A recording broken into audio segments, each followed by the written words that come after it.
My name is Tasha. Thank you for joining this open conversation about the things that are going on in our world today.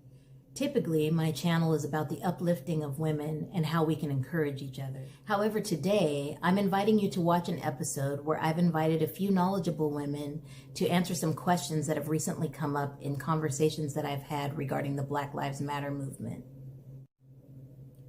Lately, this movement is being discussed on a global level. There is hurt and anger on all sides. Some of these discussions are escalating with absolutely no peace, but I believe we can change that. We must get to a place where we can speak openly about these racial concerns without judgment from either side. I would ask that you watch this video with an open mind, an open heart, and an open spirit, no matter what nationality you are. Because the fact of the matter is, we've got to learn to communicate on all sides. If we don't do that, things are never going to change. And I really believe they can. I do. So without further ado, allow me to bring you into difficult discussions on Black Lives Matter. My panel of guests will include Dr. Cheryl Williams-Jackson, CEO of WJ Developmental Consulting, Professor Melanie Berru, public speaker, LaKiesha McDonald, CEO of LRM Growth Solutions, Natalie Carpenter, JD candidate, University of Maryland School of Law, and Melissa Field, professional blogger. Hi, thank you guys for tuning in and watching difficult discussions on Black Lives Matter. Today I have 5 different friends of mine that are very near and dear to me. I want to let you know who they all are as we go on and as they chime in on this discussion. First, we have my mentor and also my supervisor. I used to say boss. She corrected me on that. She hates that word, but she's my supervisor. Her name is Dr. Cheryl Williams-Jackson, and she is the CEO of CWJ Developmental Consulting. And also we have Professor Melanie Berru, who is a public speaker and just a bright light here in the Stanislaus County, just always encouraging people in any way that she can. Next, we have LaKiesha McDonald. She is the CEO of LRM Growth Solutions and also a public speaker. And she is also a good friend of mine, a heart friend that I look to when I'm having times of trouble as well. Then we have Natalie Carpenter, who is my personal friend since childhood. She is a JD candidate at Baltimore School of Law. Correct me if I'm wrong on that. University of Maryland. Yeah. It's Maryland or Baltimore. We were like this. Okay, so that is Natalie Carpenter. And last we have my friend Melissa Field. She is a professional blogger with her own website and just a brilliant woman in this community right now that is an ally for the Black Lives Matter movement.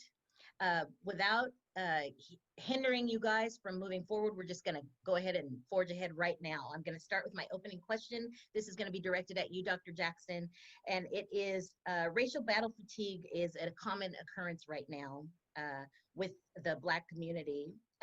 Could you explain a little bit about how it is tragically affecting the Black community right now with this Black Lives Matter movement? Could you explain a little bit about racial battle fatigue? Yeah, and I'm bringing it to you from that side, the mental health aspect, because that's where racial battle fatigue falls. And so the way that we define it is that it's the ability to cope with being overstressed by being oppressed or experiencing oppressive situations, but it's taking its toll on you and causing stresses or even trauma. But it's affecting you psychologically, physically, and the way that you process information and how you respond to things. So racial battle fatigue, we have several examples of what they look like, and I'm going to talk about a few of them. But when we're looking at it, it's people who are experiencing stereotype. They walk out of their front door and they have, because it has happened to them so often, that when they know that someone's maybe they're going to stereotype me, maybe they may discriminate against me, hold prejudice against me, inflict microaggressions on me. So all of these things, because it happens over and over again, you have these assumptions that you make. And quite often those assumptions come true. So therefore you try to find ways to cope. And sometimes those ways of coping may be effective and some may not be effective. So ineffective is that when you have people who eventually head into depression and they don't realize that that they're in depression.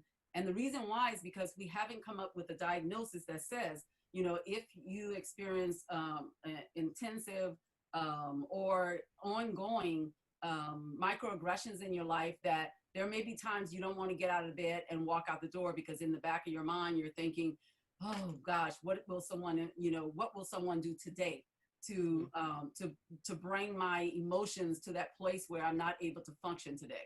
Or you question yourself over and over again about something that you know how to do. So so that's what, when we look at racial battle fatigue, it's this ongoing stressor that you're walking around with. Let me give you an example of one. Let's just talk about going into a store. So you're in a store, and if you've never had to question before walking in that store whether or not you should take your big purse in or small purse in, okay? So you have individuals who, and I just saw in the news where it just happened, on Girls Trek, they were going through it where they were stressing because she questioned whether she should take her big purse in with her. And she decided to go ahead and take it in, and she got a phone call, pulled her phone out, and by the time she got to the front door, they wanted to check her bag. Now, they found nothing in her bag, but you have to ask yourself, what made her question whether she should take, and I saw the bag was not that big, but you have to wonder what made her even question that.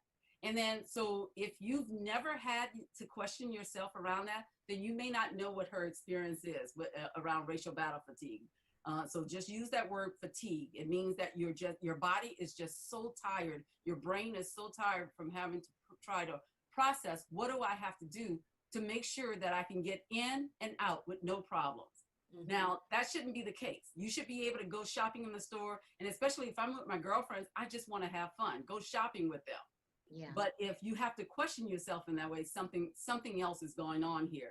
Another example, and I'm still sticking with the store, is whether or not we've changed the rules now where you have to pay for a bag. You know how many parents have told their children, don't you dare leave out of that store without a bag, without your items that you buy. Don't you leave out of the store without putting them in a bag.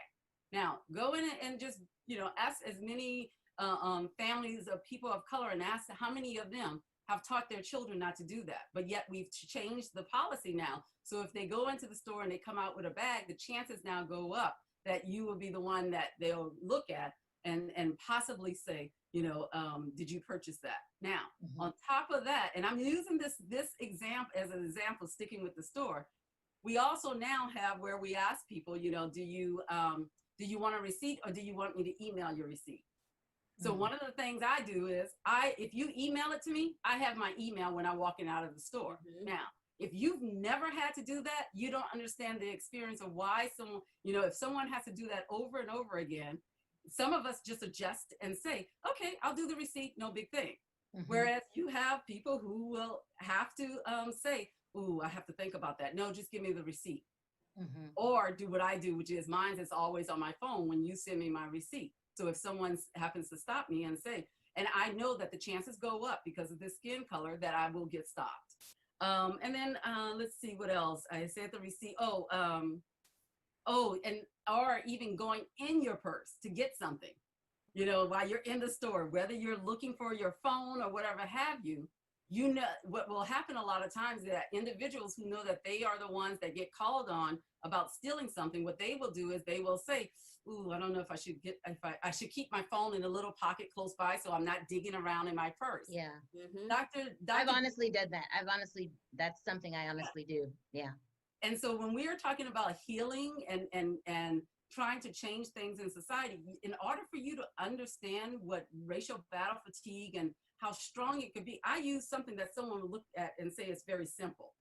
That's just a simple thing. And believe me, I was going to go really harsh with certain things like being in certain towns, how even today we have sundown towns, meaning that if your skin is darker than a paper bag, you're not supposed to be in that town around this time.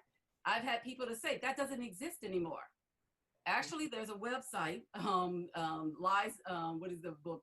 Lies My Teachers Told Me, and I can't remember the author's name, and one of you may be able to remember him. But he keeps track of sundown towns, you know, that are still exist in 2020. So when people say that, you know, racism is over, what that does is that it increases the racial battle fatigue, because they know that I'm not being heard, I'm being invalidated about my experiences and what I'm feeling around those experiences. And you know, I can go on and on, but if you have any questions for me around this, I can answer some more. But the idea is that people just have, you know, I have people who would come in for therapy or just to sit and talk to figure out, how do I process this? You know, this anxiety that I have around little things like going shopping. Yeah. I have a We'll quick question. we'll revisit that. I And I want to think move Natalie on. was about to say something. Go I, I, right have a quick, ahead. I have a quick question, Cheryl. Two things. One, I think it's really important that you made the comment about the sundown towns, because I think what people aren't understanding is that you know, regions are vary a great deal. And we tend to live in our sheltered world unless you're somebody who's moved around a lot. And having been I'm a California girl who briefly lived in South Dakota, so I have some experience seeing how Native Americans were treated. And then now I'm in Maryland, and Maryland is extremely different than particularly Northern California. And it's something that you might know intuitively, but until your boots on the ground, you don't really get to see kind of the daily. I'm basically in a former Southern, you know, Maryland had slavery, and so we have the vestiges here that you just don't get to experience when you live in California. And so I think it's just important to point out to people that just like people are different, regions are very, very different in both what they experience and their laws that govern them.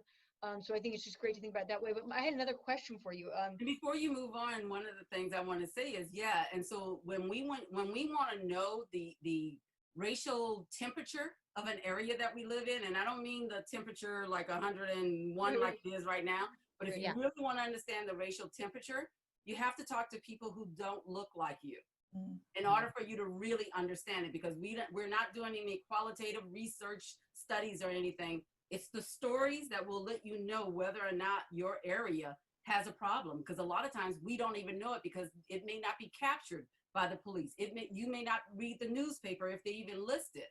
It's when you start talking to those individuals that you start hearing the stories. And too often their stories get so dismissed, and where we say they did something wrong, or you remember 10 years ago you did something wrong, so that could be the reason why, you know. So many reasons to dismiss. And so I think to gauge what's happening in those regions is you have to talk to people who look different than you to find out. Yeah, thank you for that. And you had another thing you said? I was just curious if there was a separate syndrome that they've identified for the trauma that comes from witnessing repeat sort of law enforcement abuses, because a lot as a law student, what we study in criminal law a lot of times is the way that communities react to law enforcement, and that it's very much colored by their experience. And I don't know if that's reached a kind of a syndrome sort of level. I can't imagine that it hasn't, or maybe it's just your traditional PTSD. Oh, there's actually names. Yeah. What's that? There actually are names. It's vicarious trauma or secondary traumatization. And that's you watching. So just like right now, the reason why we see lots of people posting on social media to check on your friends of color right now is because they know that they're seeing these things taking place in society, and they are definitely being affected by it. Even right now, for those who are in therapy, therapists are really looking for those therapists who work with therapists, because the therapists are being there for everyone else. Someone needs to be there for them to be able to process it, especially because their numbers have gone up as far as the number of clients they're receiving in. So that means if in a day they're seeing 10 clients, and if 8 of those clients are bringing you stories about their stress, the vicarious trauma that they have, then that one therapist has to hold all that in They need to put it somewhere. And so now think that that's just one day. They work 5 days a week. You know, so the vicarious trauma is something that, yeah, in the mental health world, we know all about. And we know that, you know, right now, we are really worried about individuals who work with others and not just therapists. I'm going to tell you now, even as an educator, the same thing. We get students who are going to come in, and those students are traumatized. They've been away from campus, and so they haven't had the space to have those dialogues. We know that vicariously, they're connecting experiences that they have had. They are connecting it to what they saw happening on in the news, to Floyd, to Aubrey, you know, to all of I mean, I can just keep going on and on. Right, but they're seeing all of those, and they're saying, "Wow, my incident was pretty similar to that. That could have been me." Right. And you know, we may say that that's hypothetical thinking. However, you have to look at how real it is, though. Right. So yeah, so it's called vicarious trauma or secondary trauma of seeing it. And so when people say, well, why did they run? Exactly. Well, obviously they ran because they've seen, they're in trauma in that moment. In that moment, stress, chronic stress and trauma is taking place. So I would run too because of the fact that I fear for my life at that point. And if I could add, you know, oftentimes when we witness something and we find ourselves in that same situation, it's almost as if we know the ending. Yeah. And we're trying to change the ending of a situation. Right. And so that's a great deal of pressure because, again, when you were mentioning how when we leave our homes, what someone that is not of color may be considering versus that person that is of color. There's times when we go into our job and we say, man, I hope that I don't have to be passionate about something today. Because as a Black woman, oftentimes my passion is confused with anger. It's turned into anger. And then I can hear someone else that's not of color that's passionate and they're throwing their hands and they're slamming it on the desk. And I'm sitting there kind of thinking, that's interesting. And so we have to, you know, as a person of color, you know, we're oftentimes having to think about how we're going to enter a room, how we're going to leave our home, what we're going to tell our children. I can't just tell my nephews, hey, have a great day. I got to tell my nephews some other things to prepare them for what could possibly happen once they leave out of this house. And that's just the reality for people of color. It's just a reality. There's no argument around it. And I was going to say exactly what you said. I just wrote it down to remind myself to say, yeah, the talk. You know, I often hear people say, well, you shouldn't traumatize your children by having the talk with them. And what I say is that actually the talk is because we want them to come home. Right. And so typically, you know, when we have, and I've shared this before, when firefighters prepare over and over again for what can happen if a fire takes place, CPR, we go through CPR over and over again to make sure that we know what to do in those situations. If we want our children to come home, sometimes we have to teach them exactly what to do when they're under stress, when that trauma comes up for them. And so we're trying to get it in that memory, right? So as soon as you see, you know, something taking place, here's what you do. And so we have those conversations. However, we have quite a few people who dismiss what parents have put in place to protect their children. And they say, you're terrifying your children. Actually, they're already terrified of what they're seeing in the world.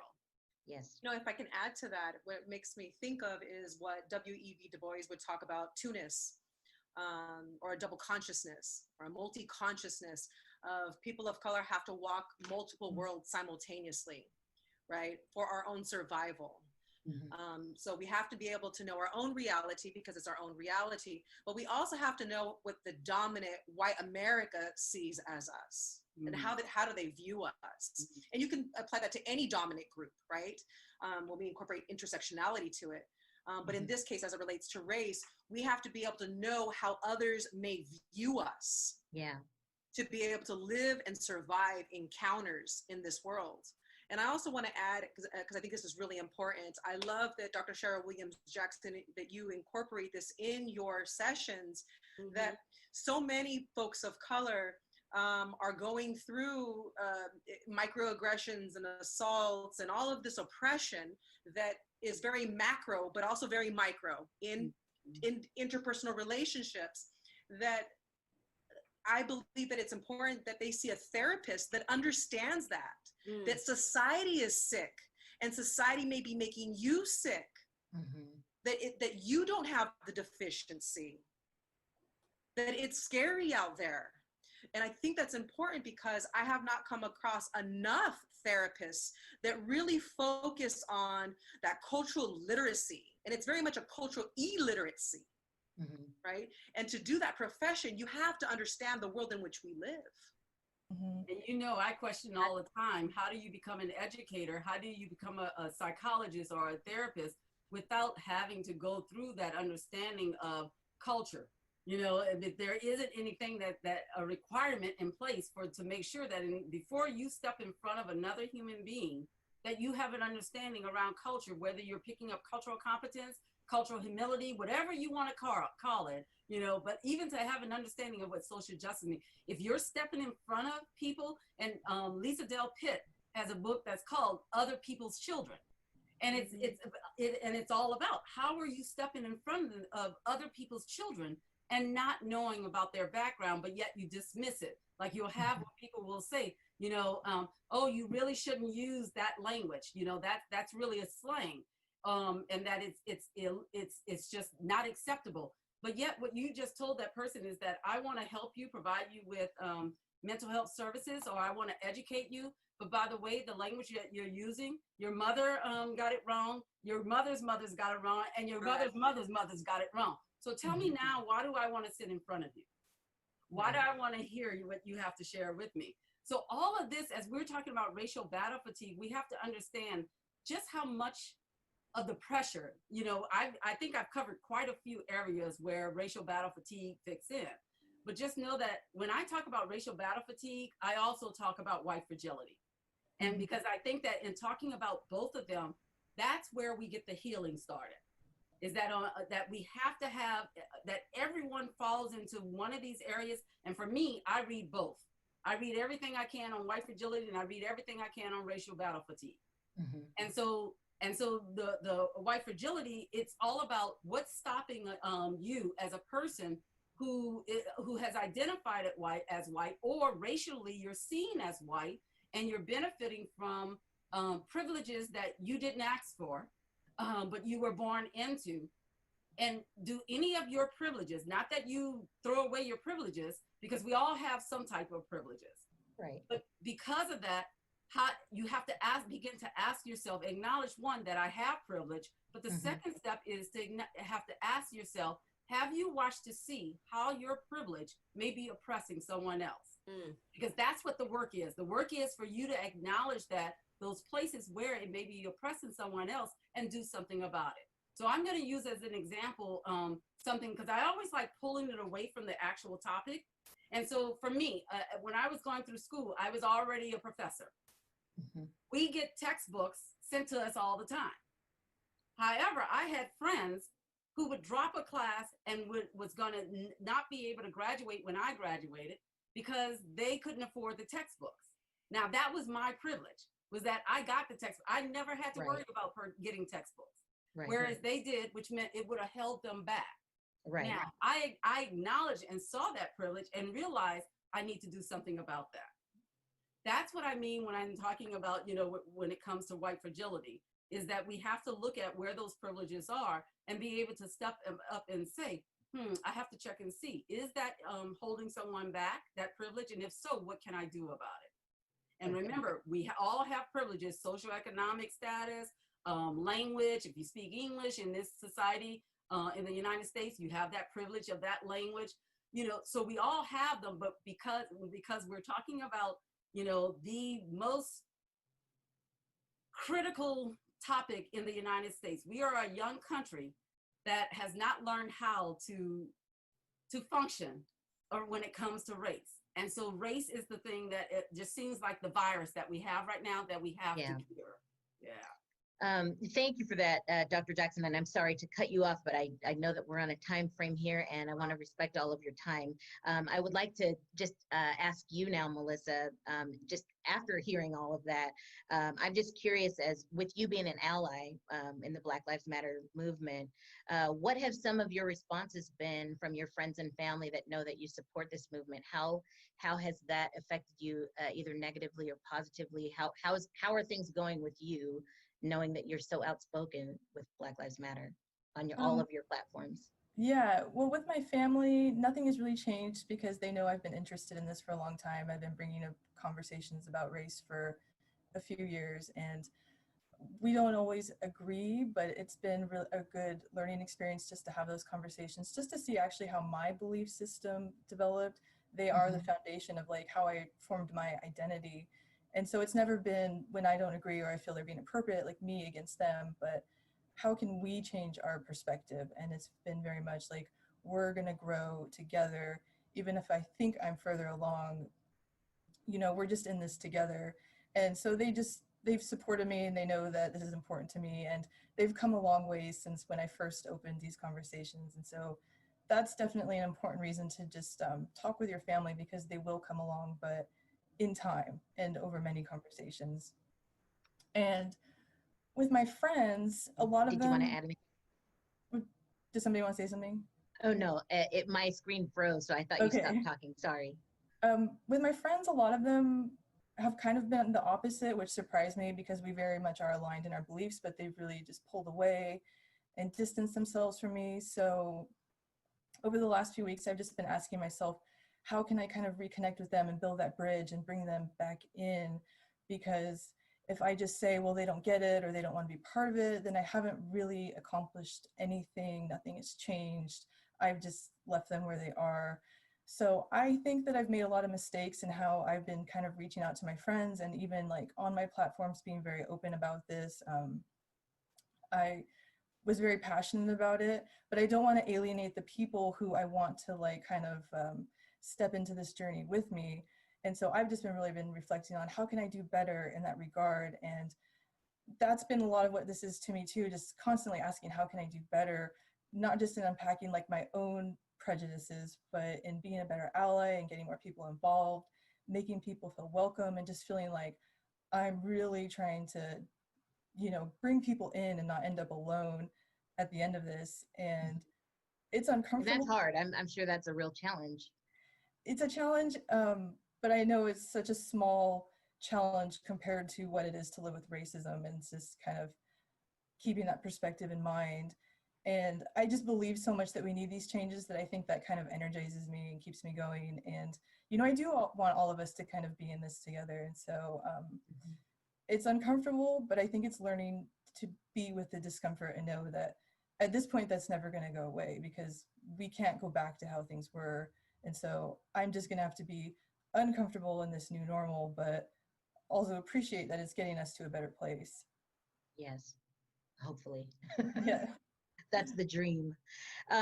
Professor Berru, with Black Lives Matter getting approval globally right now, why do you think that brown people are really resonating with what's going on with the Black Lives Matter movement? What do you think is causing that camaraderie there? Well, thank you. First, I just want to acknowledge the native land that we're all on. I know that we're in different locations, but it's all native land. And I think it's important by talking about Black Lives Matter and social justice, we have to acknowledge the land in which we're on. So first, I want to be able to give recognition to the Yokut people, that the land that I'm on right now. And then to answer your question is that one is the younger, I think there's a generational difference, one. You know, Generation Z is the most the most culture bending group, the most unapologetic group. They are very vocal, and they're like, no, we're not going to do it like that. They do stand on the shoulders of all the other generations, but they are, in fact, I think that this generation, it says, we're going to do it our way, just like every generation does. Right? It is no surprise that young people are leading this movement. When you look at the history of social movements, in particular in the United States, it's young people. It has always been young people. And so it's their time. And I'm hoping that we're able to support them and play a role and be, you know, be by their side. But also I want to be able to say that the Latinx population or family, we're not new to oppression. When you look at the histories of the Latinx family,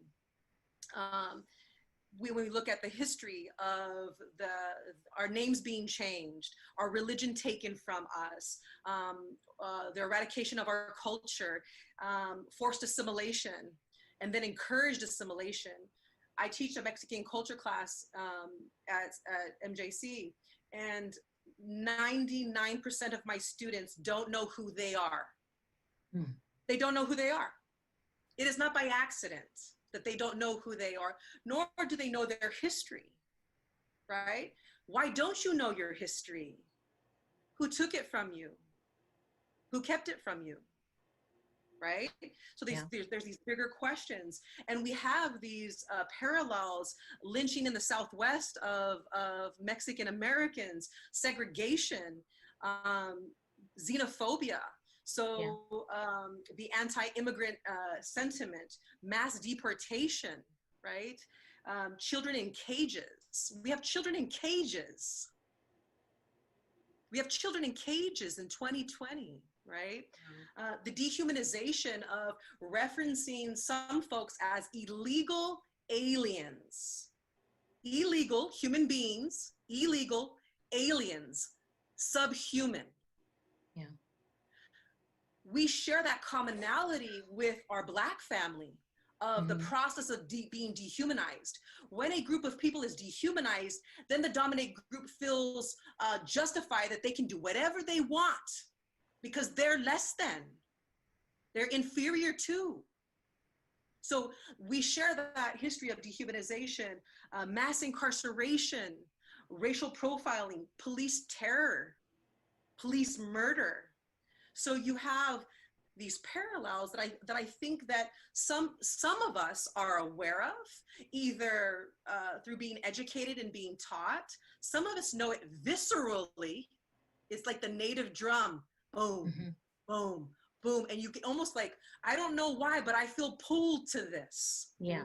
That ancestral memory from native people, from original people from all over the world is like, I resonate with this, but I don't know why, but I feel it.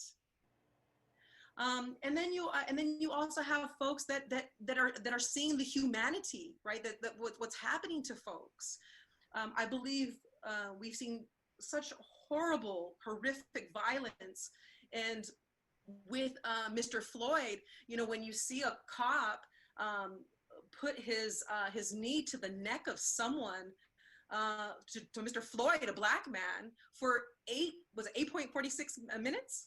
Yeah, 8.46. That's a long time, and it's captured. And so I also think that it kind of rings the humanity within all of us. And I also want to say, you know, I always go macro, micro. So kind of all of these notions of these similarities that we have.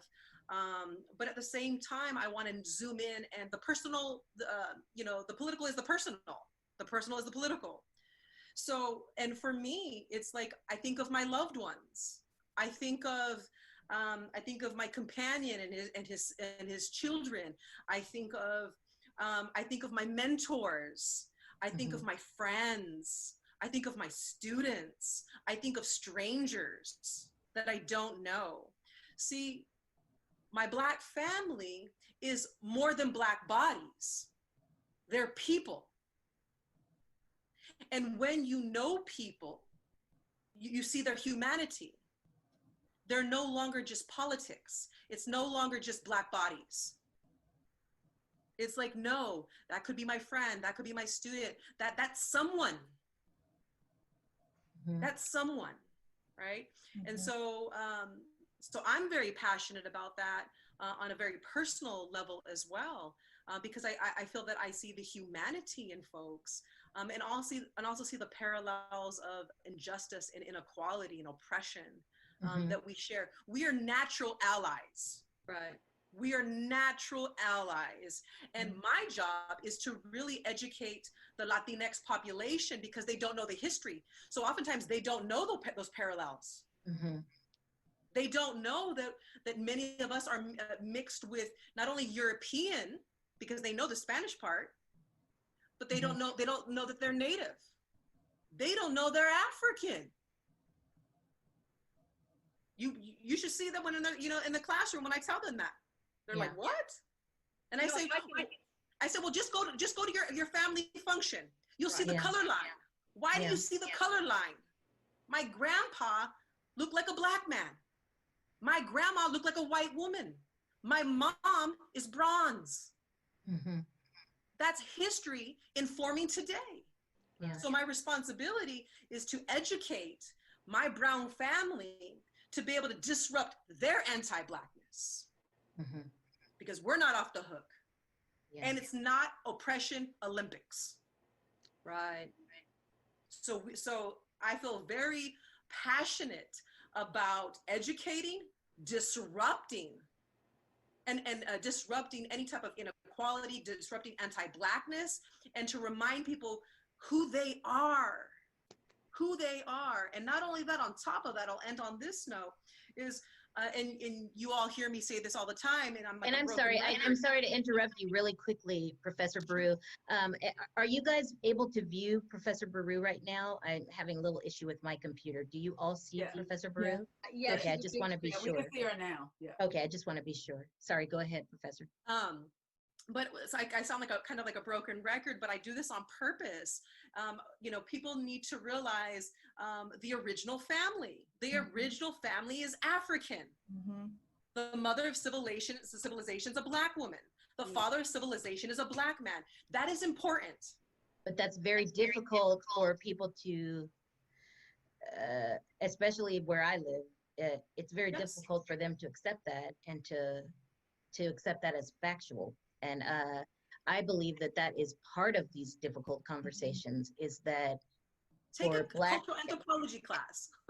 yeah, I just feel like that's part of the problem here where I live, is that people don't want to accept certain things that have been proven as fact. And I believe that that's what divides people because I always hear why don't you get over it? That was so many years ago. Like, I mean, come on, like, this is 2020. It's very difficult to get over it when you don't even acknowledge what has really happened and how civilization began. It's a very complicated, Can very I add complicated something thing. onto that? Yeah.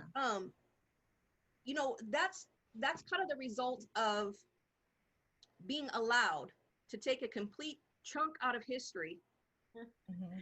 and teach it the way that you want it to. For many of us who are in our 40s, my history about Black people started with slavery. They didn't talk about kings. They didn't talk about queens. They didn't talk about that the first millionaire was a Black king. We didn't know things like that unless we had parents, and I was fortunate enough to have a mom that really educated me on who I was as a Black person. I was born in Los Angeles. I remember in my preschool and in my elementary schools that my principal was a Black woman and my teacher was a Black woman. And I think that we had Hispanic teachers as well. And so being able to look around and see people that looked like you gave you just this sense of confidence because you knew who you were. And so it's interesting that you speak about the importance of knowing who we are, Melanie. I did a workshop, I think it was about 2 years ago, and it was called A Healthy Relationship Begins With You. And the most that people took away from that after it was over, and the thing that people took away from that was saying, I did not realize how much of an impact my history had on the person that I am today. And so if that can work in a positive light, then that's a wonderful thing, right? Mm-hmm. But we have to take into consideration that oftentimes our childhood trauma has been racial due to racial profiling, due to being called out of our names, due to being the only Black person, the only Black friend, having to constantly educate your friends, having to tell people, don't touch my hair. Mhm. I mean, just basic, fundamental, common sense things. Mhm. And so when we're, and I believe with this generation that we have coming up, one of the beautiful things is that they are identifying with who they are because there's this shift in who they're spending time with. I remember being in high school and it would be all the Black kids over here, all the Mexican kids over here, all the Asian kids over here. And if we played a sport together, that's how we knew each other. And that's not what it's looking like. And so, yes, this cause is really being driven. And I'm so grateful that it's being driven by our young people. But what I'm the most grateful is is that people are realizing who they are much earlier on, and they are falling in their leadership positions much earlier on. And that's what has been a great issue when we think about the state of America, is that no one has been able to fairly hear about the greatness of who their ancestors were. Yeah. And so we didn't have anything to identify. And we should be able to identify that we didn't just evolve from slavery, that we evolved from something much richer and something much greater than slavery. It's a wonderful thing to know that our young people You're breaking up a lot right now. Well, it's a wonderful thing for our young people to be able to take advantage of the opportunity to really learn their history and to know who they are. Yeah, and if I could just add, so much of what we're taught here is actually focused on my ancestors and my history, and from a very distorted perspective. And I think that's where a lot of white people are struggling right now, is it's been told in a way that makes us out to be heroes and gives us a kind of sense of like entitlement that a lot of white people don't realize that they have. And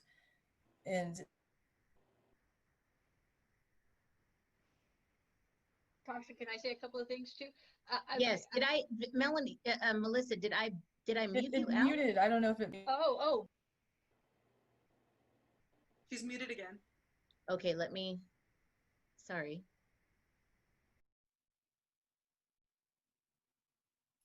I'm sorry. Try when you're in, Melissa. It may be. Okay, I think I'm back. Could you please, because I would really like to hear the last portion of what you said. I was just going to say that like my identity was formed through this distorted perspective focused on people who look like me. And so I feel that what LaKiesha and Melanie are saying is so important, that we need to bring in the full scope of the history that includes everybody and also tells it in a very honest way. It has not been told in an honest way. It's told in a way of almost like we had a right to come here and do the things that we did, and they were heinous and they were awful. And we really need to think about like, what did that lead to me thinking in myself, and like, how did that really develop into my psyche? And I really need to like untangle myself from all the things that I've been taught. And then we really need to incorporate all this other history that is so important and has just been smashed kind of in the name of white supremacy. Wait, okay. Can I add a couple of things? Yes, I'm trying to get you in the spotlight here. I'm trying to make sure that I've got you spotlighted before you speak. That's unnecessary. I look better small. I'm gonna talk and you just keep me small. Uh-oh, hold on. Well, she's muted. I think you hit the mute button. And Natalie, there you go. Okay, am I good? Yeah, yes. You're good. Just keep me small. So just kind of building on what everyone said. So and we talked about this briefly last time, but you know, while movements in general the younger people tend to push things forward, what's particularly unique about what's going on now is that the younger generations now are just more educated, and they've grown up in inclusion. When you think about what we grew up under, I mean, even having gay marriage be kind of something that you don't even question. When we grew up is a time when everybody was kind of carved off in their respective corners. And so the younger generations is statistically very different than many of the generations in the past. And so there's I have a lot of hope in what is going to be accomplished from that type of demographic. And then I also wanted to build on your question about kind of people of color and why this is resonating. I saw a civil rights advocate speaking this week from Pakistan, and she made an interesting correlation between what's going on with the Black Lives Matter movement and honor killings in Pakistan. And I mean, it's a very similar sort of correlation. A young woman just does something even slightly out of the norm. It's not supposed to happen, but it's still very much happening. Yes. And she's just killed, and that's it. And the violation that she could commit is so minuscule relative to our terms. And so you think about that kind of trauma of not even the big purse thing, but you know, if somebody sees you with lipstick, or you happen to touch a man on the back that's not your husband or your intended husband, any little error that could cause your murder and it not even be considered murder. It's an honor killing. And so it was just really interesting for her to draw that correlation and say why this movement here is resonating so much with what's going on around the world. And the same statistics come into play for younger people around the world. All of the younger generations around the world are more educated and more inclusive now. And then the last thing I would say, just about kind of from a personal note about knowing who you are, there's something really beautiful about knowing who you are and then allowing it to help you know others. When my family moved to South Dakota, my mom, as you know, is from El Salvador. And at that time when we were living in South Dakota, it was the Sioux, my mom, and then the white people. And the white people didn't know, you could tell that they didn't know what to do with my mom because no one else looked or sounded like my mom. You know, I don't know that anybody who had an accent the way that she does. And so even though I'm, you know, half white and half Latina, I felt a kindred spirit with the Sioux. Because I saw the way my mother was looked at, and I saw and I heard what was said about the Native American children that I was in school with. And there's something really beautiful about drawing a full circle between there should be nothing else tying me to the Sioux, technically speaking. I think Professor Berru would beg to differ with that, I believe. Well, right. Yeah. Well, once you get enough DNA swabs going around, we're all going to know. I mean, it will be irrefutable where we all come from. But I just think it's really important to kind of let your information about yourself allow you to connect with other similar people, similar enough, but not, you know, not exactly, because that's how we truly learn. My whole thing is it's all about diversity. We will not be forwarded as a civilization by groupthink and by like-mindedness. We really require the full quilt of what human diversity has to offer. So I just think that's just beautiful when you can let your own information about yourself inform and allow you to connect with other cultures. Yes. Natalie, now that you're speaking this, I want to go ahead and ask you a question from the law side. So just going to switch it up just for a quick second and ask you, why is the concept of defunding law enforcement systems being discussed right now? What does it mean, and is it realistic? Right. So I think, you know, I thought about this a lot. I guess my first goal when I hear this question come up is to take out the defunding. The defunding is like it's a great word for a poster if you're carrying in a protest. It's volatile. There's a hostility to it.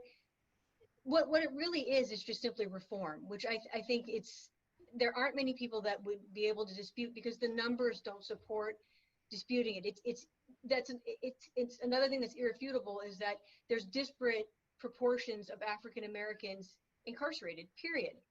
No one, regardless of whatever part of the spectrum you come from, you can't argue that the numbers don't lie. Right. And so really what the talk is, it's about reform, and prison reform has been talked about for a long time. But once you go through kind of the legal education, you understand the areas of discretion at every point in the way. I mean, incarceration is kind of like the end, you know, the end result, but there's discretion at every level. So what we're talking about now is police brutality, which is one level of discretion, boots on the ground, to incarceration, which is taking somebody's life away from them and setting them on a path that's very hard to recover from. And so what people are trying to encourage is for people to rethink what law enforcement actually means. What's the purpose of it? And what is it being used for? And the other numbers that you can get this from the Bureau of Justice, BJS has this on their website. You know, the response is police typically are the violent response, the need to respond to violent acts is 5% of all of their calls. It's minuscule relative to, it's a Wow. very small Wow. portion. And so what has happened is we've replaced mental health responses with law enforcement. Mm. So if I'm suicidal and I call, I don't want a policeman to show up and try to help me figure out why I want to live. I Right. want a mental health specialist. And so what we've done is we've over empowered one part of the system, and we've nearly eliminated mental health. I mean, a lot of people talk about replacing the mental institutions with incarceration, and there is some of that. I mean, you kind of just change the header over the door with people who can't function in the system. They're not getting the help that they are, so they end up in another type of system. Mhm. And so the goal is, one, to help people not react to this idea that we're saying let's get rid of all cops and so you just fend for yourself. That's not what it's about. It's just about figuring out where the dollars should be spent and what are the appropriate responses for the types of calls that are truly coming in to quote unquote law enforcement. I appreciate that explanation, because even just hearing the kids talk, my teenagers amongst their own kids, they're thinking that defunding the police means to actually get rid of police officers, and that it's just going to be a police officer free state, no policing anywhere. So Right. I appreciate the clarity on that. Yeah, and I mean, and it's important to know that the history, and I think this is where, particularly where advocates for the African American movements come from, is that law enforcement didn't always look like this. It was private and or volunteer in the beginning, and then it became kind of its own career sort of path in the 20s round, and there was a lot of politics behind why it became kind of a separate entity. And obviously when it comes to prisons, we've privatized some of that, and some of that's public, some of it's private. But you know, what's important for everyone to think about, whether they believe in doing it for justice and equality, or whether they just want to think about it from a practical standpoint. And this is why I think it can speak to everybody. Every one of those police brutality settlements that happen behind closed doors, we pay for. Right. We pay for Right. them. That police brutality is funded by taxpayer money, period. And having worked for a Wow. governmental organization, I had to see that. I worked for the, you know, I worked for the Maryland state government for a period of time. Mhm. And you learn about how the state indemnifies law enforcement. So not only do they have immunity, qualified immunity from civil suits, but when something does happen, their union is basically contracted in an indemnification agreement, which means that when you, I was going to use a bad word, when you screw up, the state pays for it, right? And Okay. so it's important for people to understand they're paying for it. They are paying for, so if you think it's okay for police to go around running amok, and that we don't need better training, and that we don't need to have the right people responding to the right types of things, then don't complain about what other resource you don't have your taxpayer money going to, because that's what it's going to. The settlements are happening all the time. We hear in the newspaper about the big ones, but they're happening all the time. Could I Thank just you. add something to that really quick? Yes, absolutely. I would just like to say that I think what Natalie's been talking about also leads into the importance of local elections and knowing who Yes. your elected officials are. Especially here, I have heard a lot of them saying things about defund the police and kind of repeating the misinformation that you were giving, and they're intentionally not clarifying. And so we really need to know who our officials are and who's representing us and what they're telling us and how they're using that information. And local elections are just really important in regards to that. Melissa, I really appreciate that, because it also goes back to something that Melanie was saying, which is this problem is going to be a micro to a macro, and eventually it's going to meet in the middle. It's going to be grassroots, because we will take control of our communities, and we will or will not allow certain things to happen in our communities. And then we will try to instill the macro picture, which is the appropriate federal responses and the other types of things that we want to have in place. They both need to happen. Mm-hmm. They both need to happen, but we very much can control our own backyards. Mm, Absolutely. All right. Thank you, Natalie. I am not trying to cut you off, but I want to make sure that I get to Miss LaKiesha McDonald. I just want to ask you, LaKiesha, um, can you explain why Black Lives Matter is much more than police brutality? Because a lot of people that I've come into contact with are feeling like the reason that the Black Lives Matter movement is not what they want to hear about is because we are the ones that are saying defund the police and that it's only about the police. Could you explain to the best of your ability what Black Lives Matter really means besides police brutality, just the history of, just explain why Black Lives Matter. Certainly. Oh, I muted you. I muted you. I'm so sorry. Let me unmute you. Did I unmute you? I got it. Thank you. So let me just start, if I could just tag on just a little bit with the defunding of the police before I jump in. You know, this is not anything that's new, by the way. There are other cities that have done this and they've had great success. And so, when you say they've done this, you mean the Black Lives Matter movement? Is that what you mean? No, I mean in defunding the police departments. Mm. So it's happened before in other cities. Now I'm going to go into answering the question that you asked me. So Black Lives Matter is it's a network of like-minded individuals that are advocating for basic human rights. Basic human rights, social justice, racial equity, Yep. racial equality, and then most importantly, they are advocating in a very radical and revolutionary way to go against various forms of racism. And that's the business of Black Lives Matter. And we hear a lot of different narratives as to what they're doing and that they're causing all of these riots and they're doing that. And what we're not taking into consideration is that with any type of large movement, there are going to be rogue groups out there that are going to find their way in to do what they, to complete their own agenda. And that's the reality of it. And what white America has always done is that they've played this game with it where they'll say, but look at this, but look at this, but look at this. And then everybody turns and everybody starts paying attention to that. And I think that's what a lot of people were banking on. And that hasn't happened. Mm-hmm. Black Lives Matter has turned on the spotlight on the whole nation. Mm-hmm. And they're saying that there is no gray area here. Mm. You are either opposed without a shadow of a doubt to racism, or you are supporting it, whether you are doing it verbally or whether you are an actual racist, because there is no in between. There is no middle ground. And then I have to ask Yeah. on that, Melissa, do you agree with that there is no in between? Do you feel like there is no in between, that you either Black Lives Matter or you're racist? Because that's what I think is happening here, is that people have to choose a side.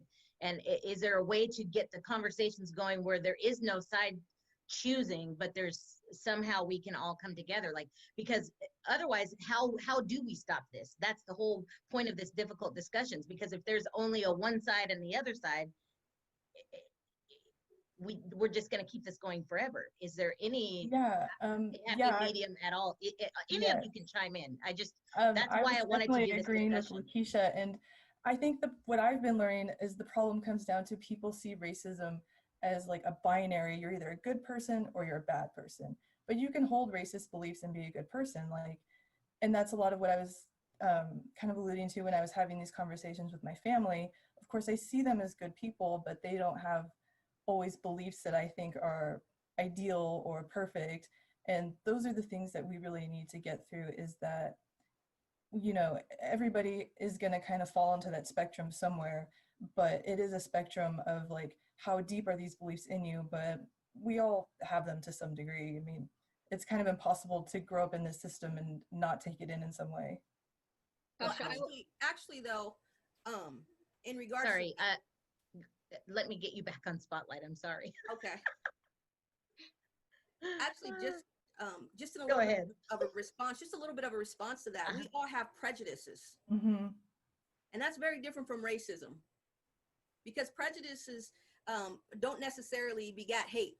the way that racism does. Oh, that's good. A person, being prejudiced of someone, or having a stereotype, or a way that you equate, this is how this particular demographic of people acts, that can be corrected. Okay. Right? Now, can racism be corrected? Well, we have to first identify it and really say that it is a mental illness. It is a mental illness. And what it begats is hate.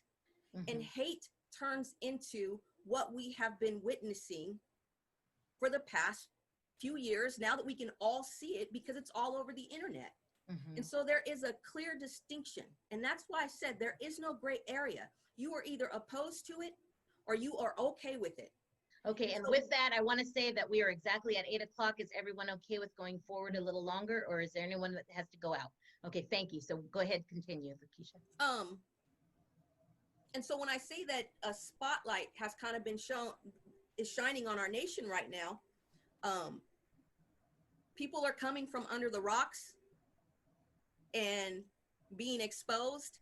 And it's a lot of people who we were talking earlier about, man, I didn't know that my friends thought this way, or I didn't know this. And you can no longer say, well, if you're a racist, you can't hide behind anything anymore and say, well, I just didn't know.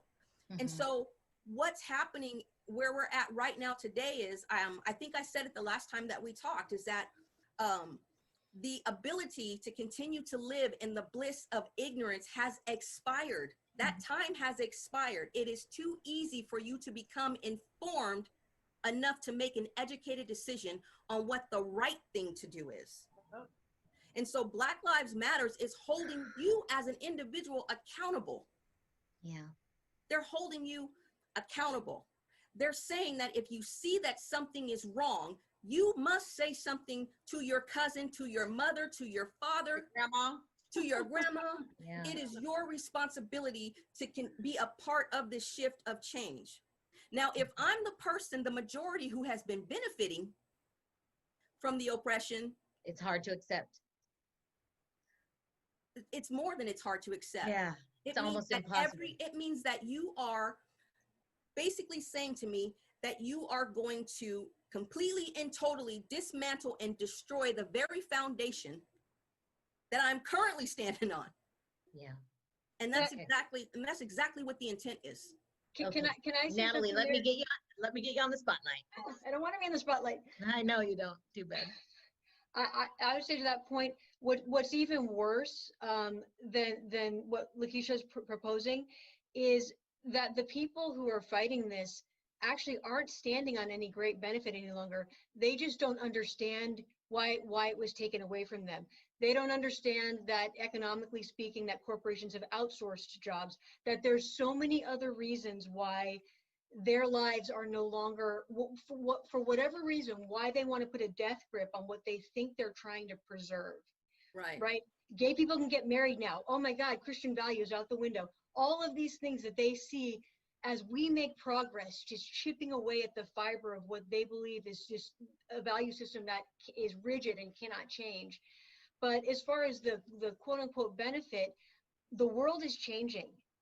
The world will never go back. You're not going to be able to be, even if you're a white man, you're not going to be able to not go to college and have a good job in 20 years. There's nothing else for you to sit back on any longer. I see. And so it's even worse to hold people back. And it's not even a zero-sum game. It's not by holding them back you get something. You get nothing. You get nothing by holding back other than perpetuating a horrible, horrible legacy. Well, here's another aspect of the power of the movement. We are also being exposed to the positive Black people that, had it not been for something like this, we may not know. Right. 2020, you are seeing the most Black millionaires that you have ever seen. You are seeing the most Black entrepreneurs that you have ever seen that are putting their hands back in their community and pulling up. When we are out here and we're saying to the Black communities that not only are we supporting you, not only does your life matter, but it matters so much that we're going to rise up from our level of comfortability and we're going to hit those streets with you. Do you understand the power that is inserted in those communities? Do you understand how the Black on Black crimes begin to increase as they begin to see people who look like them and sound like them be their role models, but not just in their neighborhoods, but globally, you're seeing the progress. And so that's fearful for people who, like you said, are used to holding people back or putting their neck on a whole community and stopping them from breathing. And what the world is witnessing right now is life being spoken over these dead communities that have been so neglected. Yeah. And that is going to create this new powerful community. Another thing that we've learned with Black Lives Matter, and I'm just about done, Okay. is the power, and I'm almost done, honestly. It's the power of our dollar, Mm-hmm. right? And your vote. Exactly. And knowing that we don't have to take the traditional routes anymore. Mhm. We don't have to, if we can't get, if a particular college doesn't want us, man, we've got HBCUs. Yeah. You understand? So our opportunities have changed. And I don't know if we would have ever been this enlightened had this movement not happened the exact same way it happened. Okay. You know, That's to good. add to Can I that, just LaKiesha, add to that about that, you know, sometimes it came to my mind as LaKiesha was talking, is that sometimes when you have to share power, you know, that sharing feels like you're losing your power. Right. And that's what we see happening also when we see others who are fighting against the movement, is that there's this big fear that we're losing the, and not realizing, no, sharing does not mean you're losing. You're sharing it at that Right. point. Yeah. Yeah. Absolutely. and I wanted to stress that, you know, Black Lives Matter is the modern day civil rights movement. It is the modern day civil rights movement. That's what it is. Mhm. And I also want to mention a little bit about the importance of power. It's not all I don't believe it's all about hate. I think that there's a portion of it that is about hate, but it's about power. It's about power and maybe hate and also greed. So history informs today. The way that this country was created was out of greed. Right. The stealing of people, the stealing of land, and hoarding. That, and then the entitlement, and then passing down that wealth from generation to generation to generation. And now people, and then throughout those years, folks of color and marginalized groups are demanding power or demanding respect and civil rights. And and here we are in 2020 saying that doesn't fly. Right. And what we're seeing is white panic, white anxiety, and white fragility of like, oh my gosh, I'm losing what is mine. Like in greed, entitlement. Yeah. To what is mine. And it's not. We're on stolen land. Yeah. Yeah. Thank you for that. Go I would ahead, just love to Melissa. back that up too, that I think for a lot of people like myself, we really don't realize how much of a sense of entitlement we have gained from all of the things that we have been taught through history, and how that's still playing out. Because Tasha, you said people said to you, oh, this happened so long ago, but Yeah. there's been a chain reaction of things that are still happening because of that. And for us, you know, it can just be like, did I deserve every job I got? Was I always the most qualified person?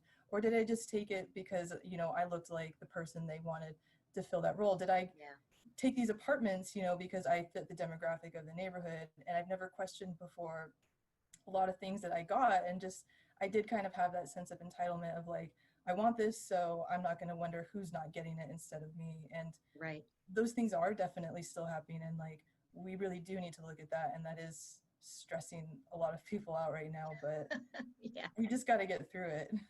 Yeah. And I think that I like that you're sharing that, you know, that question about whether I got the job because I think people may hear this and even hear what you just shared, and think, well, why wouldn't, they may not even question it. And for me, I would say, talk to those who do not look like you to find out, is that something that actually happens? Because they'll tell the stories. Like, you will have someone come and tell you a story, and I'm talking about me, where, where you go to be doing an internship, and it's in the Black community, and on their wall, there's no one that looks like me. And the response that I got was, I don't know if we'll be able to get clients for you. And I'm sitting there going, but you're sitting in an area that's predominantly Black. What does that mean? That you won't be able to get, but that wasn't their reason. Their reason was they had never, when I looked at the wall, I realized, I went, oh, I get it. Yeah. You never had anyone Black here before. Right. It's not about not getting the clients. Yeah. So we have to think about that. And then I think a couple of you brought up about history. And you have to remember, I think that's the other thing I want to add to what you all said, was that history is now being told from the other narrative. Yeah. That's And deep. so, That's very deep. Yes. And some of you have said there's importance in knowing the history. Yes. So the more we know that history, the more you have individuals who are standing up and saying, you know what? I am enough. Yeah. My ancestors were enough. Yeah. Whereas the story has been told before, growing up in school, I was told that, slavery was needed in order to build this nation. And it's like, yeah, that's how we're taught. That's how we're taught. But what do you think that does to me as a Black female, a Black person, yes, who's being impressed, whose mind is being, influenced? Yeah. What does that create for me to think about myself? Right. Whereas and the only reason I think that I grew up knowing that what I was hearing was not correct was because my parents intentionally had Saturday school that taught me something different, and would have me to go back and tell that teacher, get it right, because you got it wrong. Yeah. I have I have one small little story. I'll make it very, very quick, because I'll right now I will look at trying to wrap this up by 8:30. And Dr. Jackson, I would like you to close us out with some breathing techniques that you're kind of famous for. But I have one little small story. When I was in 7th grade in junior high, I wrote. We were assigned to write about a queen, a leader, and I wrote about Nefertiti, and that she was an African. And the teacher, when I got turned it in, he's like, you're totally inaccurate in all of your information. This is totally wrong, blah, blah, blah. Well, I was dumbfounded. And I was raised, like I said, well, I didn't say this on this actual recording, but I was born in Alabama. And my mom and dad moved from Alabama to make a better life for us here in California. So they had all kinds of books and all kinds of educational things. My dad was an avid reader, and he was the one that said, you're going to write about Nefertiti. Well, my dad went back to the school and spoke to the teacher. I had that kind of a father. Yes, he did. And said, you are absolutely incorrect. She is from Africa, and this report is completely accurate. I've brought the books with me so that I could share them with you. And the thing that made it so awesome is that it was a great conversation. This is where I believe I get this kind of idea about deeper conversations with all different people, is that the dynamic was that when my dad taught this to this particular teacher, he allowed me to read my story in front of the class. I was the only one in 7th grade that got to read my story out loud about this particular queen. And so, I mean, it's just funny how history is taught in a certain way, and then it's been taught for so long that we believe it. And so that when something new comes in that you haven't heard of, especially for people that are not Black, when they hear a different story or a different version, they're like, that's not true. That could have never happened. When in fact, they just never learned it because we are not taught these things in school. And so I don't know who it was that wanted to speak next, but Natalie, let me put you on the spotlight, Natalie. I just want to say, I think it's for the people who haven't spent a lot of time with the history of the African American experience in this country, it's easy to focus just on the slavery portion, right? Because it seems like the most horrific, right? But what I find particularly disturbing is the post Civil War era, that people are unaware of the atrocities that continued to happen, and that the South did not change, other than now people are just poor and on the outside and not even getting their potato. The little kids don't even have the potato sack to wear that they used to have to wear, because you've just disenfranchised them, and you're trying to keep them as cheap labor. They're free, and they're conflicted because they're being told that they're free, but you've got a whole system that's saying, oh, you're not leaving, we need cheap labor to stay here, and literally holding people back from migrating out, and lynchings that weren't even, no one was ever convicted for lynching, and they didn't start to look at those until World War I. Right. And so it's mind-boggling to me that we would just focus on the slavery portion of the history, when the real hatred comes out when you're now no longer benefiting from the work, and now you're just trying to do it to keep some system in place because you want to keep people in their place, because you're scared that it's all fear-based, right? It's all fear-based of whatever they perceive to be happening and changing. But that whole era, and what continues to happen, and I've been like thinking recently about the modern day lynching, right? Isn't Floyd really the modern day lynching? You're basically proudly killing somebody in front of other people and putting the body on display and saying, don't try this. If you try this, this will happen too. And everyone's scared into submission. When people ask why, how can people stand there and watch that? Because they don't want. I have had so many white friends ask me, who was recording it? Why didn't they just get down there? And I'm like, you can't do that. You cannot, African Americans can't just go in there and be like, get off of him. They're like, well, if I was there, I would just, but that's because your mentality has been that you're allowed to do that. We have not been able to do that. I've had so many calls where people say, Tasha, I watched the George Floyd video, and I'm just like, who's the people recording this? How come that guy was saying, hey, he can't breathe? Why didn't he just jump in there and knock the cop off? I'm like, so everybody there would be shot?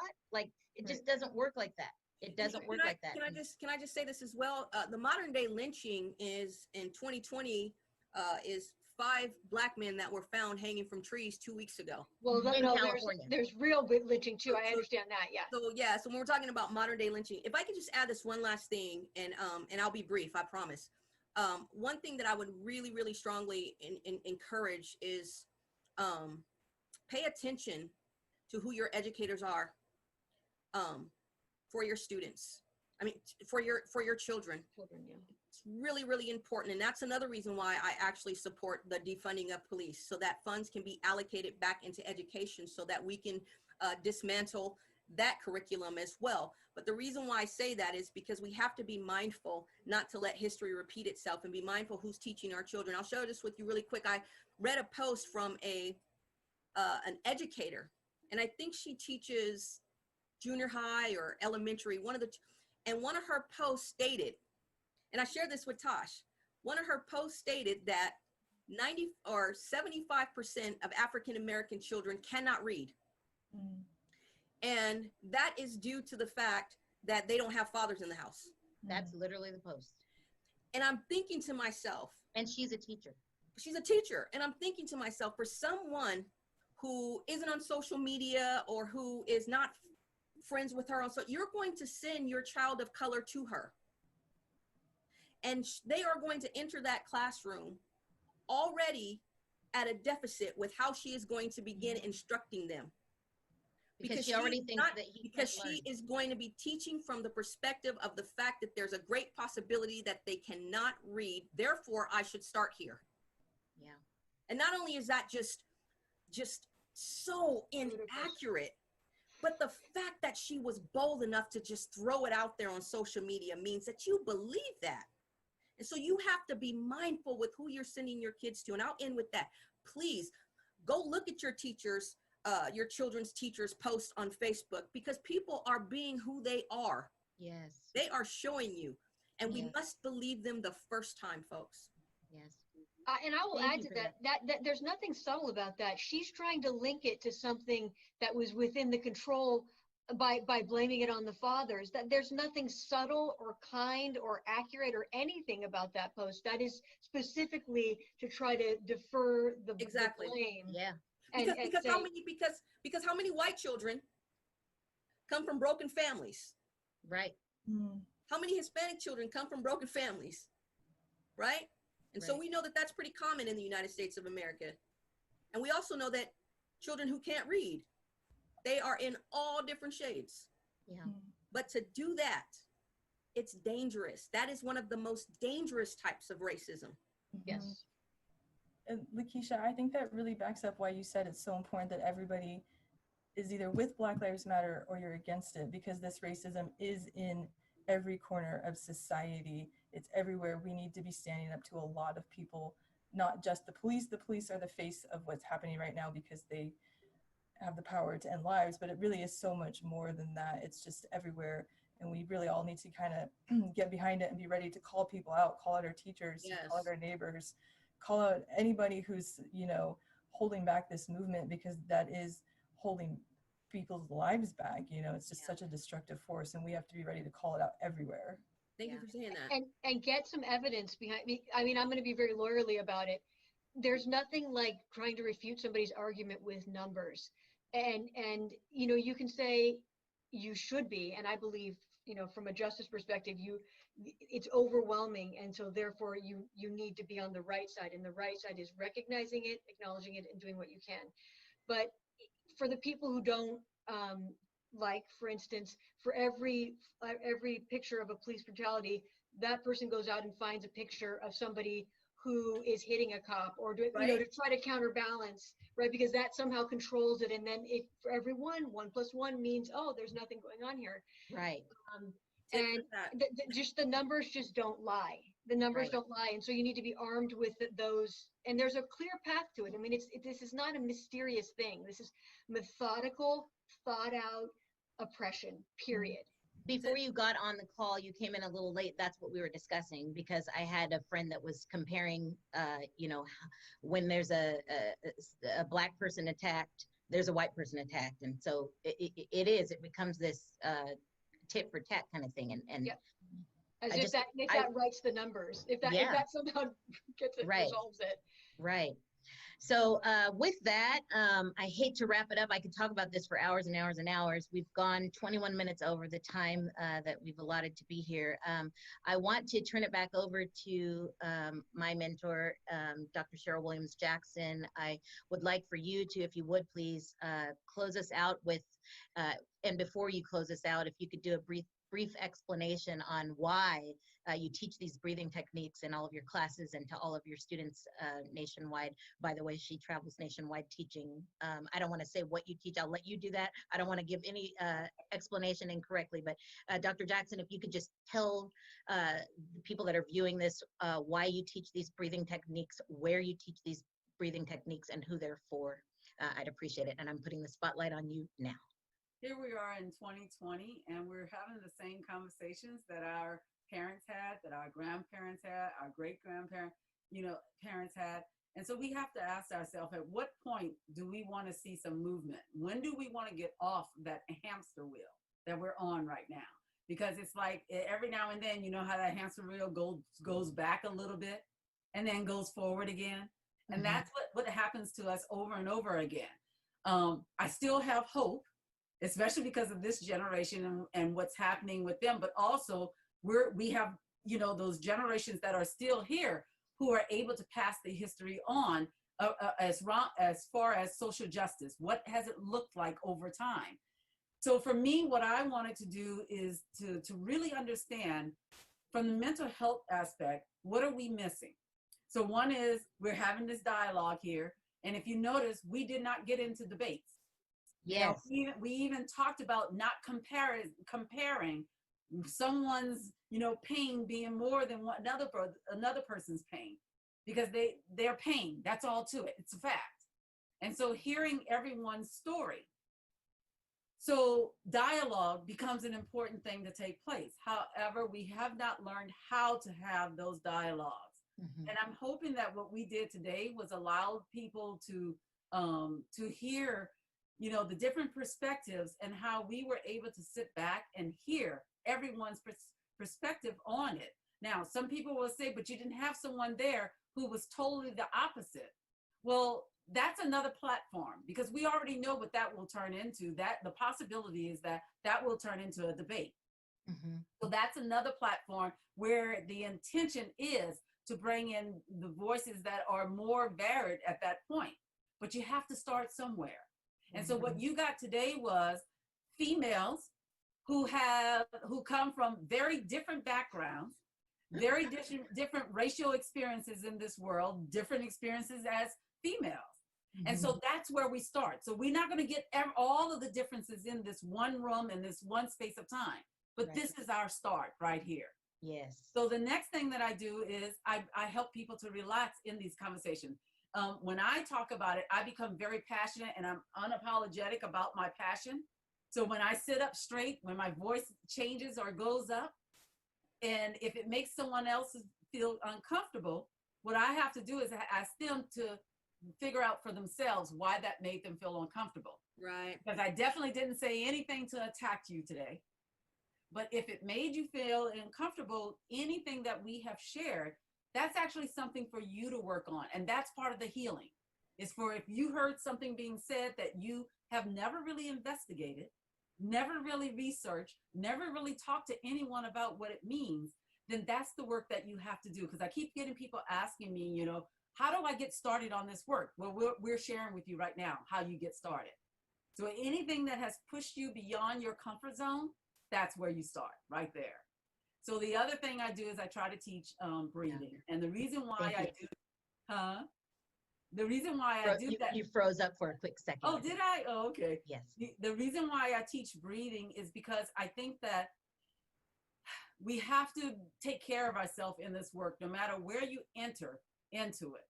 Whether you're just entering at racism 101 and you're just trying to find out, or you just been sleeping on it. You've been listening as a bystander saying that that's not part of my life. So, no matter. But now you've been projected out of that lounge chair that you were in.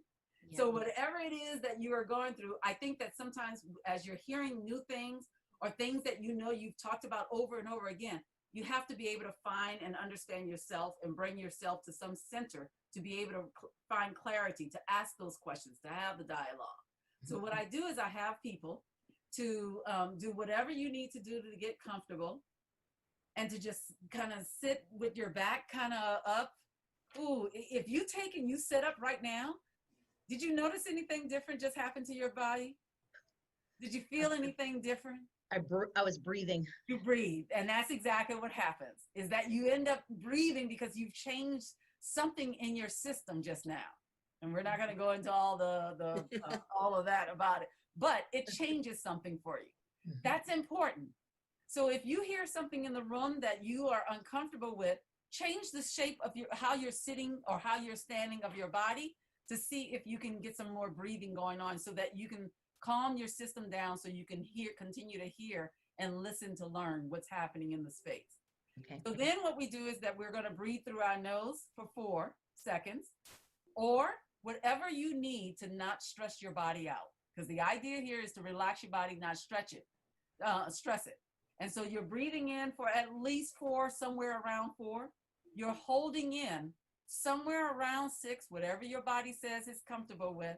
And then you're breathing out slowly for 7 through your mouth. But however, that mouth is like this. So if someone's standing 6 feet away from you, they can hear you breathe out. So in other words, don't do this right now with the pandemic going on in an environment. So now what I want you to do is find a space, find something in your mind that helps to relax you. And I'm just going to share with you what relaxes me is the ocean. And so when I breathe in, I see an ocean wave coming into the shore.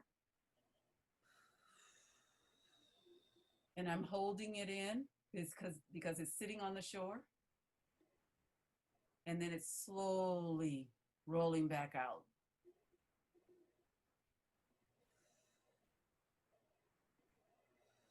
And now if we can do that again.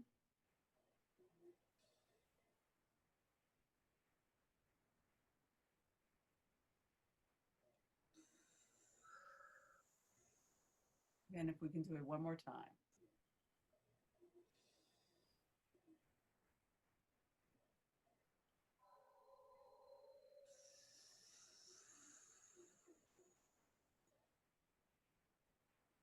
Whenever you feel you're ready to come back, and just know that as I heard you breathing out, there was something about us co-regulating ourselves that really helped me out also, because I can hear you.